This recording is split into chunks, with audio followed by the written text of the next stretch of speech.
L'une des principales nouveautés de Captivate 2019, c'est la possibilité de créer des projets en réalité virtuelle. Pour ce faire, rendez-vous sur l'onglet Nouveau de l'écran d'accueil d'Adobe Captivate. Vous avez ici une toute nouvelle icône pour les projets de réalité virtuelle. Je vais double-cliquer sur cette icône pour démarrer la création d'un nouveau projet de réalité virtuelle. Remarquez que vous pouvez également faire cette opération via Fichier, Nouveau projet et puis Projet de réalité virtuelle.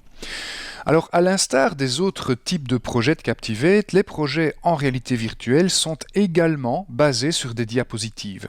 La différence, c'est que vous allez devoir importer sur ces diapositives des images ou des vidéos à 360 degrés afin de créer un monde virtuel sur votre diapositive. Alors, allons voir à quoi ressemble ce type d'image. Avec la visionneuse de Windows, voici une photo qui a été prise par un appareil photo à 360 degrés. On voit tout de suite que cette image n'est pas très normale. Regardez par exemple les bords de cette image, on a l'impression qu'ils sont tout tordus. Regardez également les lignes du parquet dans cet appartement qui sont tout sauf droites. Alors qu'est-ce que ça va donner quand on va importer cette image dans Captivate? Eh bien on va cliquer sur le gros bouton qui est ici et on va aller rechercher cette image sur notre disque dur. Remarquez que les images que vous avez devant les yeux sont livrées avec Captivate. Ils font partie de la galerie qui se trouve dans les fichiers d'installation de Captivate. Je vais prendre livingroom.jpg et ouvrir cette image. Et voilà un monde virtuel qui a été créé sur la première diapositive de notre projet en réalité virtuelle. Alors maintenant, vous devez imaginer que vous êtes au centre d'une sphère et que l'image que nous avons vue précédemment tapisse cette sphère. Vous avez donc toutes les lignes du parquet notamment qui sont complètement redressées puisque ce type d'image est fait pour être intégré à ce type de monde virtuel. Alors maintenant que ce monde existe dans Captivate, que pouvons-nous faire? Eh bien nous pouvons superposer à cette image une série d'objets, notamment des zones de texte, comme ceci. Alors comme d'habitude, on va sélectionner le texte et aller dans le panneau des propriétés pour modifier les propriétés de ce texte, à commencer par son contenu. Donc ce texte est intégré au monde virtuel. Vous reconnaissez dans le panneau des propriétés tout ce qu'on a d'habitude pour mettre en forme du texte, la police de caractère, la taille, l'alignement, la couleur, etc. Le plus intéressant avec ce type d'objets, c'est qu'ils sont complètement intégrés au monde virtuel. Regardez, quand je tourne ici mon monde virtuel, quand je tourne ma sphère, vous voyez que cet objet tourne avec, est complètement intégré à ce monde virtuel.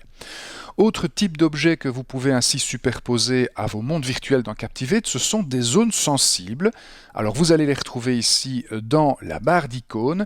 Remarquez que Captivate vous propose une série de zones sensibles, mais vous avez également la possibilité d'utiliser vos propres images pour générer ces zones sensibles. Alors je vais en utiliser une de Captivate, par exemple celle-ci, et voici cette zone sensible qui vient s'afficher dans le monde virtuel. Remarquez que quand je déplace cet élément, on a l'impression qu'on le déplace autour de cette fameuse sphère dont je vous parlais. Donc ceci est également complètement intégré au monde virtuel. Alors ces zones sensibles sont des objets interactifs. Autrement dit, notre apprenant va pouvoir interagir avec ces éléments pour provoquer des réactions de la part du projet Captivate. Alors quelles réactions? Toutes celles qui sont listées ici dans cette liste que vous retrouvez dans l'onglet Actions du panneau des propriétés quand une zone sensible est sélectionnée. Alors par exemple, nous allons afficher du texte. Voilà, nous allons afficher du texte en réponse à une interaction. Voilà. Remarquez que ce texte est également intégré au monde virtuel. Vous retrouvez les choses traditionnelles, la police, la taille, la couleur, etc. Remarquez 2-3 petites choses ici dans le fond. Doit s'afficher une fois. Ça vous permet de forcer l'apprenant à interagir avec cet élément avant d'aller vers la diapositive suivante. Et puis, nouveauté dans Captivate, la possibilité d'inclure ces éléments dans le quiz, c'est-à-dire de donner des points aux apprenants qui interagissent avec cet élément et puis de reporter toutes ces interactions vers votre LMS. Alors je vais me placer à un autre endroit de mon monde virtuel, je vais placer une autre zone sensible, par exemple celle-ci. Vous voyez certainement où je veux en venir, et oui, Nous pouvons également, en plus de tout ce qui se trouve ici dans cette liste, nous pouvons également associer des questions à ces zones sensibles. Je vais cliquer ici sur « Ajouter des questions ». Alors pour le moment, dans les projets en réalité virtuelle, seules les questions à choix multiples et les questions de type vrai-faux sont supportées. Voilà, je vais rajouter ici une question notée à choix multiples. La voici, et comme c'est la première question de notre quiz, eh bien Captivate a automatiquement généré les résultats du quiz, ainsi qu'une nouvelle diapositive ici qui me permettrait de créer un nouveau monde virtuel dont je peux me servir comme arrière-plan pour la diapositive des résultats du quiz. Je vais venir ici remettre la même image, la voilà.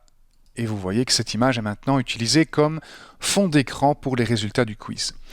Alors, autre type d'élément que je peux également mettre dans ce monde virtuel, eh bien, ce sont des nouvelles diapositives. Donc, si je veux des diapositives supplémentaires, comme d'habitude, je vais cliquer sur cette première icône et regardez ici, dans ce type de projet, je ne peux mettre que des diapositives à 360 degrés. Les autres types de diapositives sont désactivés ici. Donc je vais créer un nouveau monde virtuel ici dans mon projet. Je vais devoir importer une nouvelle image à 360 degrés. Alors vous connaissez déjà une première technique. Il s'agit de cliquer sur ce gros bouton. Deuxième technique dans la dernière mise à jour de Captivate, c'est d'utiliser le nouveau panneau des actifs qui contient une série d'images à 360 degrés supplémentaires. Prenons par exemple cette voiture. Voilà, et je vais créer ainsi un nouveau monde virtuel dans mon projet. Je suis maintenant dans une voiture. Alors pour passer d'une diapositive à l'autre, je vais revenir ici sur le premier monde virtuel dans mon appartement et je vais mettre une autre zone sensible, par exemple ici au niveau de la porte. Cette zone sensible aura comme action le fait d'aller à la diapositive suivante, ce qui est d'ailleurs l'action par défaut. Je vais maintenant placer ce monde virtuel comme je veux que l'apprenant le voit quand il rentre dans le projet, par exemple comme ceci avec cette légende de texte devant les yeux. Au niveau de ma voiture, eh bien, quand on arrive dans ce monde virtuel-ci, j'ai envie de voir voilà, le pare-brise avec une zone sensible me permettant d'aller à la diapositive suivante qui me montrera les résultats de mon quiz. Alors allons voir ce que ça donne au niveau de l'aperçu, donc aperçu du projet. Remarquez que ce type de projet ne peut être publié que en HTML5, donc vous êtes obligé d'utiliser l'aperçu dans le navigateur. Eh bien, voilà ce que ça donne. La vue initiale du monde virtuel, c'est celle que j'ai réglée dans Captivate pour la première diapositive. Je peux tourner ici dans ce monde virtuel avec ma souris, interagir avec cette première zone sensible qui m'affiche du texte en réponse à mon interaction. Je vais cliquer sur la petite croix pour fermer ce texte. Et vous remarquez également que Captivate me met ici une petite image avec un V vert pour m'indiquer que j'ai déjà interagi avec cet élément. Le deuxième élément, c'est ma question. La voici, qui est également intégrée dans ce monde virtuel. Je vais répondre à la question. Voilà. Et puis maintenant, eh bien, je vais pouvoir sortir de mon appartement pour rentrer dans ma voiture. Et de nouveau, la vue initiale de ce monde virtuel-ci, c'est celle que j'ai réglée dans Captivate pour cette diapositive. Je peux donc interagir ici avec cet autre monde virtuel. Alors, il n'y a pas de zone sensible particulière ici, sauf celle qui se trouve ici sur le pare-brise et qui me permet d'aller vers la dernière diapositive de mon projet et qui me montre les résultats de mon quiz. Voilà donc en quelques minutes les quelques notions de base à savoir pour bien démarrer avec les projets en réalité virtuelle de Captivate 2019. Notez que vous pouvez également visionner ce type de projet sur votre smartphone. Vous aurez alors la possibilité d'utiliser un casque de réalité virtuelle. Dans ce cas, il vous faudra regarder les diverses zones sensibles ou utiliser la manette qui accompagne votre casque de réalité virtuelle afin d'interagir avec les zones sensibles du projet. Cette vidéo vous est proposée par Didaxo, votre partenaire dans la transformation numérique de vos formations.